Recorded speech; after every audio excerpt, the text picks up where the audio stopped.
Paz do Senhor, irmãos, tudo bem com os senhores, com as senhoras? Que Deus abençoe a cada um de vocês. E hoje nós estamos aqui para estudar mais uma lição da Escola Bíblica Dominical, a lição de número 5, que tem por título Zorobabel recomeça a construção do templo. Então, irmãos, nós iniciamos essa revistinha estudando o fim do livro de Daniel, não é mesmo? Mostrando a queda do Império Babilônico. Lembrando que o povo de Israel ficou 70 anos sob o jugo da Babilônia. Eles estavam cativos na Babilônia, né? E ao fim desses 70 anos, conforme a profecia bíblica, Deus levantou o rei Ciro. E o rei Ciro, ele venceu a Babilônia e Deus tocou no coração de Ciro para que ele determinasse a reconstrução do templo e permitisse a volta dos judeus para Israel, para Jerusalém, né, a terra de Judá, propriamente dita. Então, a partir daquele momento, o povo de Israel recomeçou a construção do templo. Eles começaram, né, porque o templo havia sido destruído, o Israel estava em ruínas, e ali eles começam, né, a construção do templo que havia sido destruído. Certo?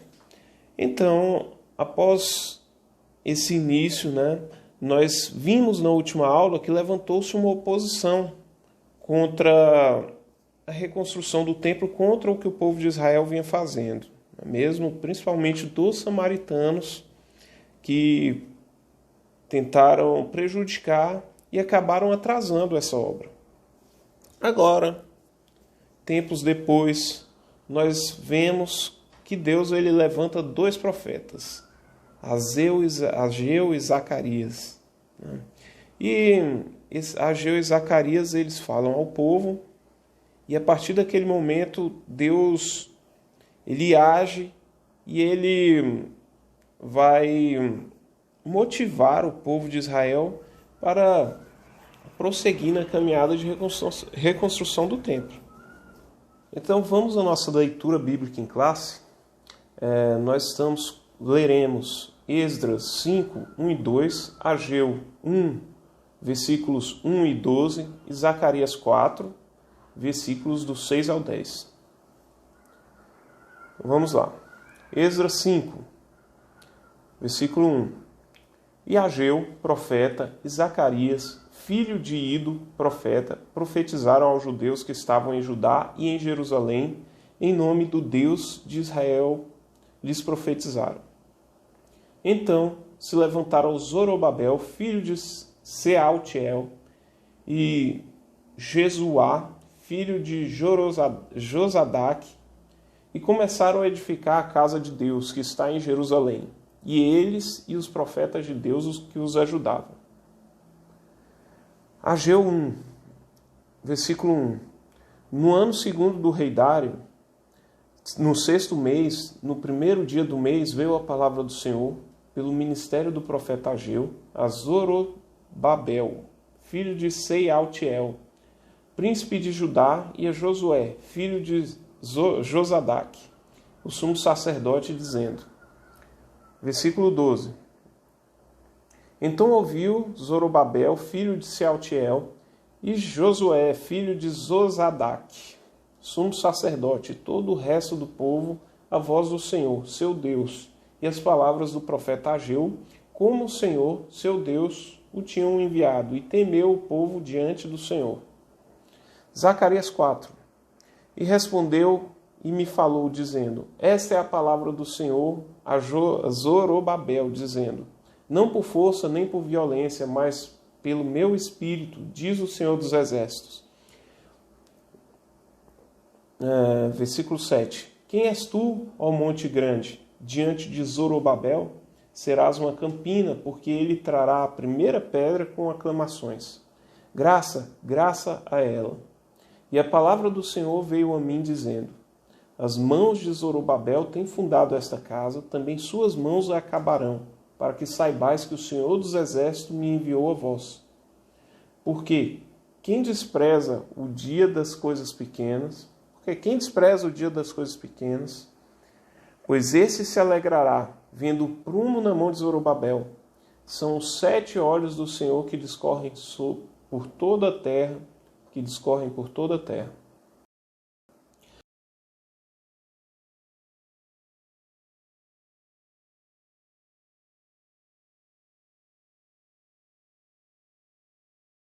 Deus suscita os profetas Ageu e Zacarias. Como nós já falamos, o povo de Israel ele estava desanimado, né, após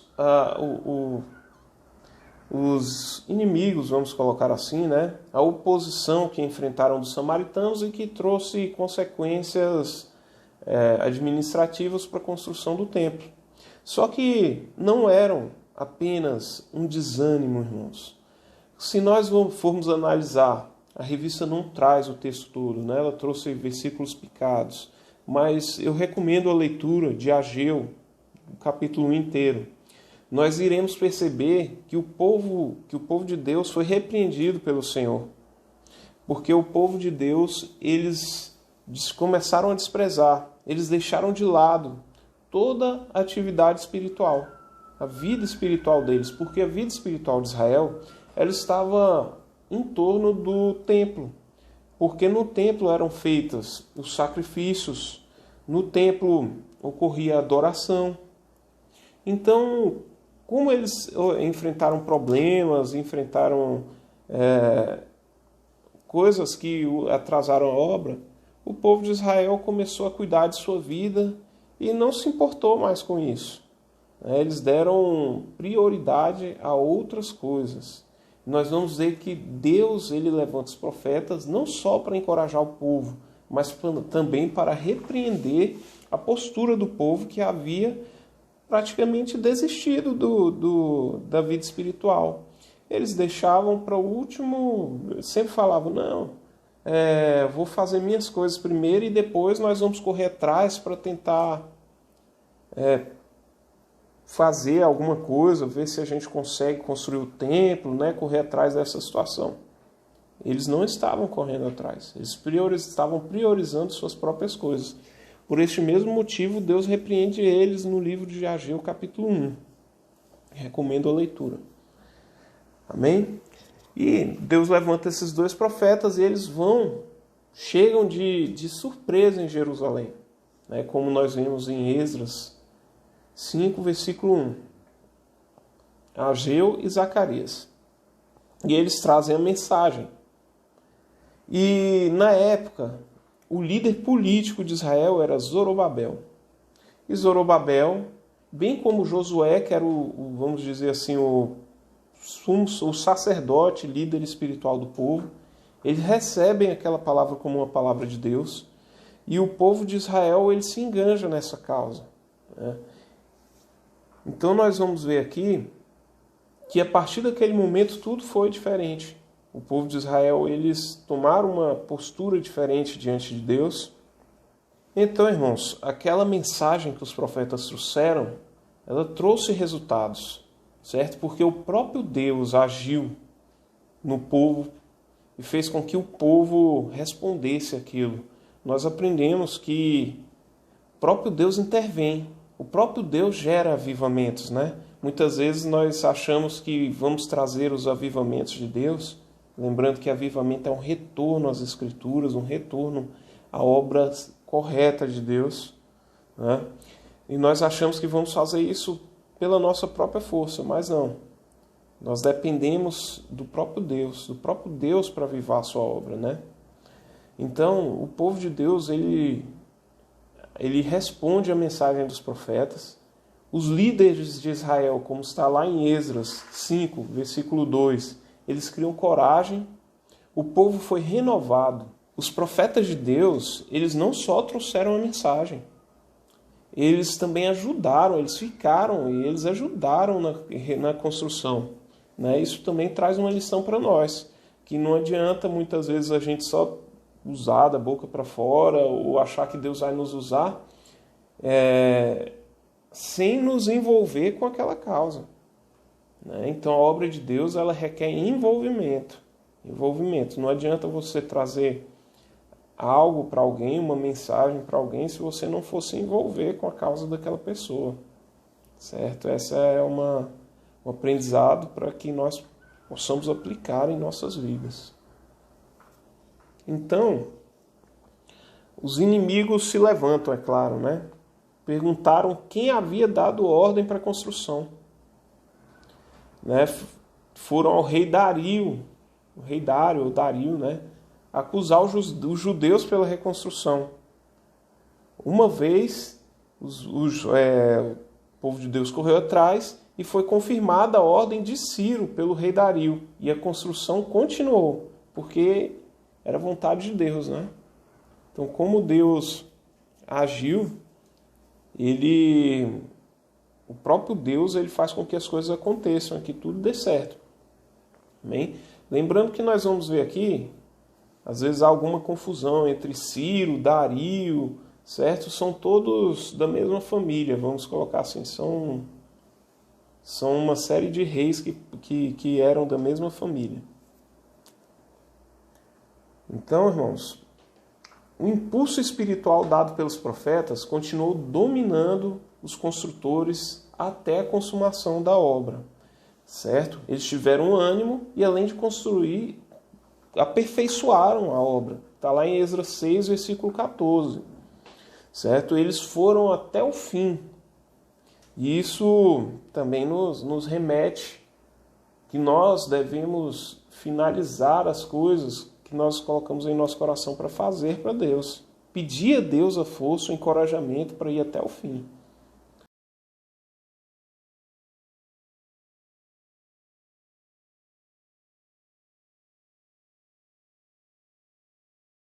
Então, irmãos, após nós vermos que Deus usou os profetas Ageu e Zacarias nessa obra de Israel, agora nós vamos tratar especificamente sobre os profetas, certo? Então nós vamos ver o item 2 agora, falando sobre o ministério profético, uma prova da manifestação de Deus, certo? Então nós já sabemos, nós já estudamos várias vezes que o profeta ele nada mais é do que um porta-voz, certo? Assim como nós vemos um texto em que Deus fala para Moisés que Arão seria o seu profeta. Como assim? Arão seria o profeta de Moisés? Porque Arão seria o porta-voz de Moisés, porque Moisés ele tinha alguma dificuldade na comunicação, que a Bíblia não especifica. A Bíblia fala que ele tinha língua pesada, né? Mas nós não sabemos especificamente o que seria, se ele seria gago ou se seria alguma coisa. Não sabemos especificamente. Mas Arão foi o profeta de Moisés. O que isso quer dizer? Arão ele foi o porta-voz de Moisés, ao passo que Moisés era o porta-voz de Deus, certo? Então, o profeta ele era alguém usado por Deus, né? Deus se revelava através de manifestações sobrenaturais. Moisés ele recebeu de Deus autoridade espiritual para fazer o trabalho que teria que fazer, né? Deus ele tem os propósitos dele. Outra coisa muito importante a se frisar é que o profeta não faz o que ele quer. Ele é alguém comissionado para fazer o que Deus quer, para Deus cumprir os seus desígnios, aquilo que ele quer fazer, certo? Nós vemos isso na vida de Moisés, lá em Êxodo capítulo 4, versículo 17. Né? Nós vemos isso na vida de Elias, que foi revestido de autoridade espiritual, né? E assim ele lutou contra a idolatria do povo de Israel. Ele queria que o povo de Israel adorasse o verdadeiro Deus. Nós vamos ver isso lá em 1 Reis 18, 39. Os irmãos podem conferir aí. Amém? Então, irmãos, nós vamos ver Deus ele agindo de um modo especial na vida dessas pessoas. Mas eles não faziam o que eles bem queriam, né? Nós já aprendemos numa lição que Elias, ele falou bem assim, que conforme a palavra dele não choveria durante 3 anos, não é mesmo? Só que quando nós lemos o capítulo seguinte, nós já vemos que Elias fez conforme a ordem do Senhor. Por isso é importante a gente sempre ler os contextos. Então Elias nunca agiu por si mesmo, assim como Moisés, ele nunca fez nada que não fosse ordenado pelo Senhor, bem como Ezequiel, que no versículo 37, no capítulo 37 do livro que leva o seu nome, ele profetiza aos ossos secos conforme a ordem do Senhor, conforme o Senhor lhe havia falado. Então eles foram porta-voz de Deus, né? Eles não falavam segundo a fé deles para acontecer o que eles queriam que acontecesse. Certo? Então, muito cuidado nisso. Profeta, principalmente no Antigo Testamento, nós vamos ver no próximo tópico, mas existem diferenças entre os profetas do Antigo Testamento, que faziam parte do ministério profético, e o dom de profecia, que é o que existe no Novo Testamento. Certo? Então, irmãos, os dons espirituais, eles também, no caso do Novo Testamento, né, a gente vê os dons espirituais, eles revestirem o ministério da igreja. De que forma? Nós vamos ver que os dons espirituais, eles são utilizados para o serviço, para a edificação mútua da igreja, para que uns aprendam com os outros. E Paulo ele dá até o exemplo de um corpo, né? E os dons eles servem para o serviço. Nós temos que sempre lembrar disso. Dom e serviço, eles estão atrelados, né, como uma corrente. Os dons são para o serviço no ministério, não para coisas egoístas, certo? Nós devemos buscar, nós também aprendemos no Novo Testamento, que nós devemos buscar com zelo os melhores dons. Está lá em 1 Coríntios 12, versículo 31. 1 Coríntios 14, versículo 1. Certo? Por que nós devemos? A Bíblia fala, nós vamos ver os exemplos do dom de línguas, né? E Paulo ele cita a si mesmo. Ele fala que ele falava mais do que todos lá, né? Eu não vou entrar aqui nos detalhes específicos do dom de línguas. Certo? Até porque nós temos estudos que falam, que vão trazer que o dom de línguas nada mais era do que você falar na língua dos povos, de outros povos, né? E o pessoal cita o que aconteceu lá em Atos, né? Na manifestação, na descida do Espírito Santo, em que as pessoas ouviam em suas próprias línguas ali, né? Ali Deus fez um agir sobrenatural para manifestar o evangelho dele.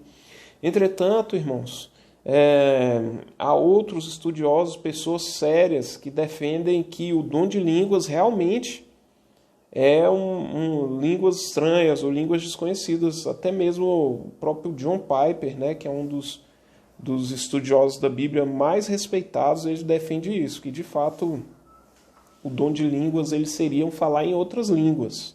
Então, irmãos, Paulo ele cita esse exemplo das línguas justamente para chegar no dom de profecia, né? Que ele fala que é aquele que fala e interpreta, ele está trazendo uma mensagem e está edificando a todos, enquanto aquele que apenas fala em língua edifica apenas a si mesmo, provando mais uma vez que o uso dos dons ele deve ter sempre como objetivo a edificação do corpo, a edificação da igreja.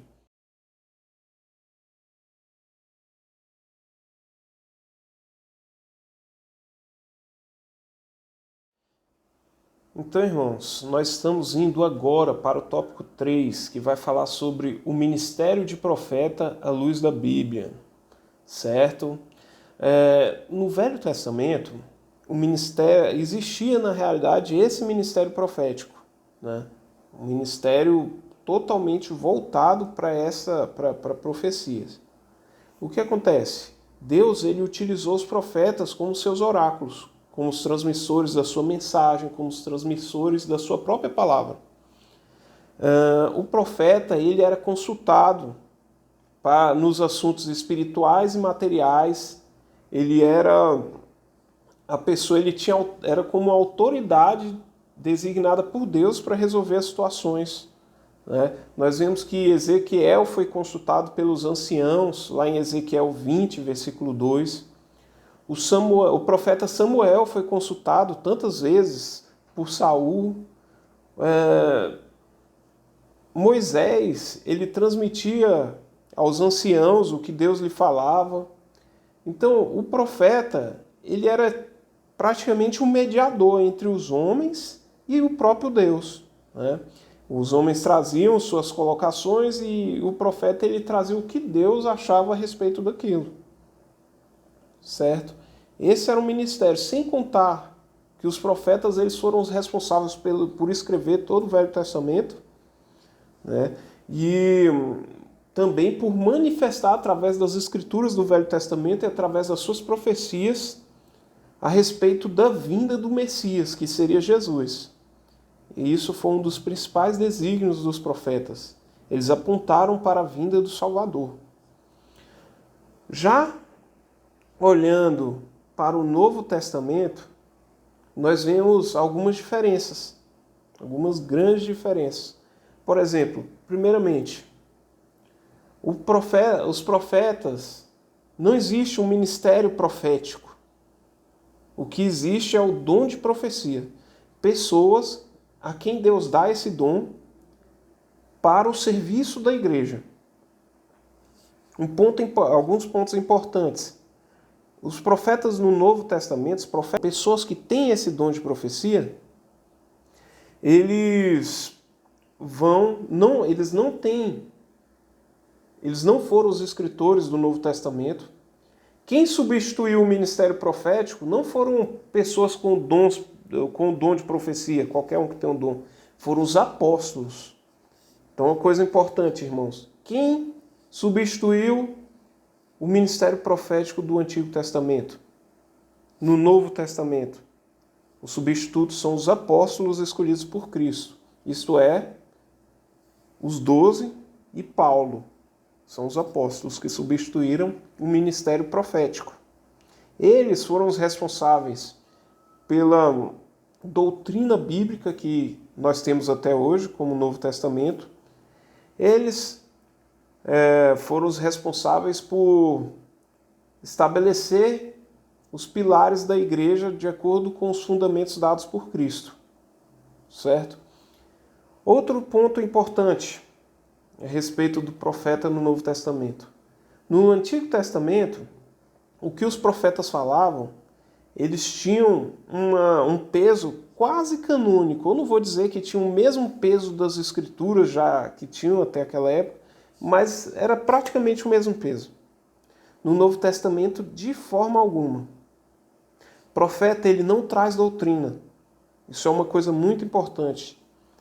O profeta ele não pode chegar e falar algum rito que a igreja tem que fazer, ou coisas que a igreja tem que cumprir, certo? Porque tudo que a igreja tem que fazer já está escrito na Bíblia. Tudo que o cristão ele tem que fazer já está predito nas Escrituras. Toda a doutrina que nós precisamos, o que nós precisamos seguir, está na Bíblia.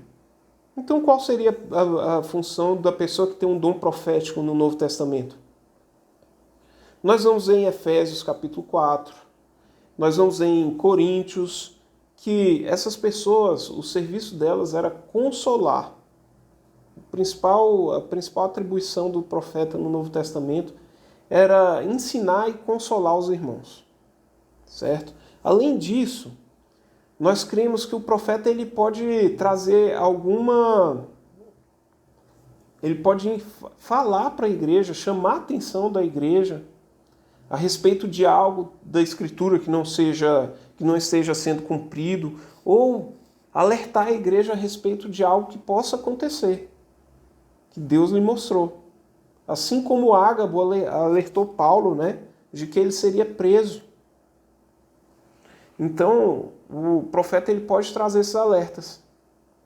Agora a pessoa fala assim, eu sou profeta, Deus me dá uma revelação de que agora nós temos que pegar e reunir as pessoas e que nós vamos agora pegar uma flor, porque Deus está mostrando que nós temos que escolher uma flor e vamos orar e vamos trazer para casa cada uma flor. Isso é doutrina. Ele está trazendo passos que a igreja tem que seguir. Está errado. A Bíblia, o Novo Testamento já está revelado para nós.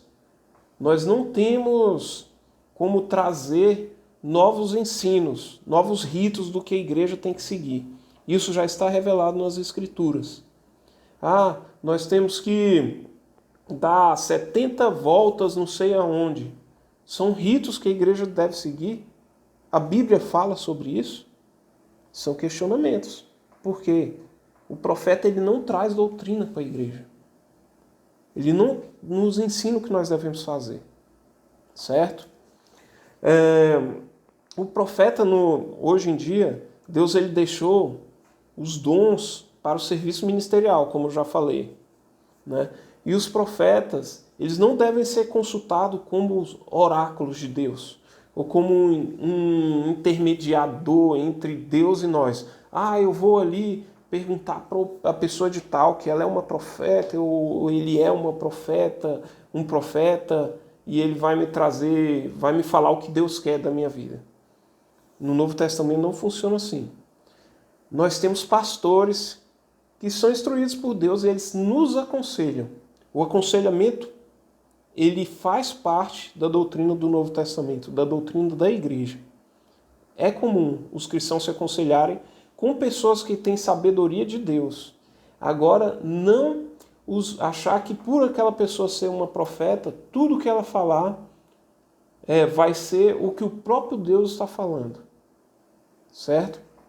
Então, tem essas diferenças. Nós devemos que lembrar que o único mediador entre nós e Deus agora é o próprio Jesus Cristo.